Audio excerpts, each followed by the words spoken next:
नमस्कार दोस्तों। जितिया व्रत का जाने पारण मुहूर्त, विधि और पारण में क्या खाएं। जितिया व्रत 14 सितंबर को है। इसका पारण 15 सितंबर को किया जाएगा। जितिया व्रत पारण के कुछ खास नियम हैं जिनका पालन करना जरूरी है, नहीं तो व्रत निष्फल हो जाता है। 13 सितंबर को नहाय खाय से जितिया व्रत की शुरुआत हो चुकी है। 14 सितंबर को महिलाएं निर्जला व्रत कर जितिया पर्व मनाएंगी। जितिया व्रत यानी जीवित पुत्रिका व्रत में महिलाएं जीमूतवाहन और चील सियानन की पूजा कर संतान सुख दीर्घायु की कामना करती हैं। ये पर्व महाभारत काल से चला आ रहा है। इसके प्रताप निसंतान के भी बच्चे किलकारी गूंजने लगती है। साथ ही जिन महिलाओं के बच्चे गर्भ से पहले ही मृत्यु को प्राप्त हो जाते हैं, उनके बच्चे की रक्षा होती है। जितिया व्रत का पारण 15 सितंबर को है। तो चलिए जानते हैं इस व्रत के पारण की विधि। मुहूर्त। जितिया व्रत का पारण जितिया पर्व में कठिन निर्जला व्रत करने का विधान है। ये पर्व 3 दिन तक चलता है। तीसरे दिन इसका पारण किया जाता है। इस साल जितिया व्रत का पारण 15 सितंबर को सुबह 6:10 से लेकर 8:32 के बीच किया जाएगा। तो चलिए जानते हैं जितिया व्रत की पारण विधि। जीवित पुत्र का व्रत पूर्ण होने के बाद जरूरतमंदों को भोजन और वस्त्र का दान करें।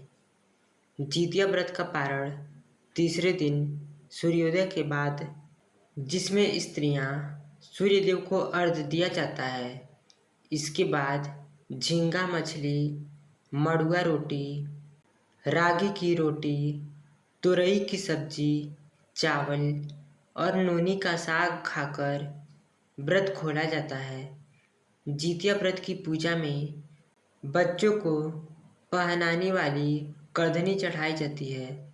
फिर पारण वाले दिन व्रत पूर्ण कर इसे बच्चे को पहनाया जाता है। व्रत पूरा होने के बाद भूलकर भी बासी खाना को मुंह में नहीं डाला जाता है और शुद्ध साफ तरीके से विधि पूर्वक व्रत के नियमों का पालन करना चाहिए। ध्यान रहे, इस व्रत के पारण में ताज़ा भोजन ही करें, नहीं तो व्रत निष्फल हो जाता है। जितिया व्रत में पारण से पहले सुबह जल्दी उठकर स्नान करना चाहिए और फिर भगवान जीमूतवाहन शिव और माता पार्वती की पूजा करनी चाहिए। सबसे पहले एक चुटकी नमक के साथ दही और जल का सेवन करना चाहिए। ऐसा करने से शरीर को फिर से ऊर्जा मिलती है। इसके बाद कुछ अनाज जैसे कि खीरा, चावल, चना दाल और रोटी का सेवन कर सकते हैं। हालांकि तामसिक भोजन से बचना चाहिए। पारण में नोनी का साग खाने का विशेष महत्व है। नोनी का साग पारण के लिए शुभ माना जाता है और इसे सेहत के लिए भी फायदेमंद माना जाता है। पारण में खीर बनाना एक परंपरा है। खीर को शुभता का प्रतीक माना जाता है और यह व्रत खोलने के लिए बहुत उत्तम मानी जाती है। दही चूड़ा भी पारण का एक महत्वपूर्ण पकवान है। कहा जाता है कि इसके सेवन से घर में सुख समृद्धि बनी रहती है। तो चलिए एक बार फिर से जितिया व्रत का पारण मुहूर्त जान लेते हैं। 15 सितंबर को देर रात 3:06 पर अष्टमी तिथि का समापन होगा। जितिया व्रत का पारण नवमी तिथि को किया जाता है, इसलिए 15 सितंबर को सूर्योदय के बाद व्रती पारण कर सकती हैं।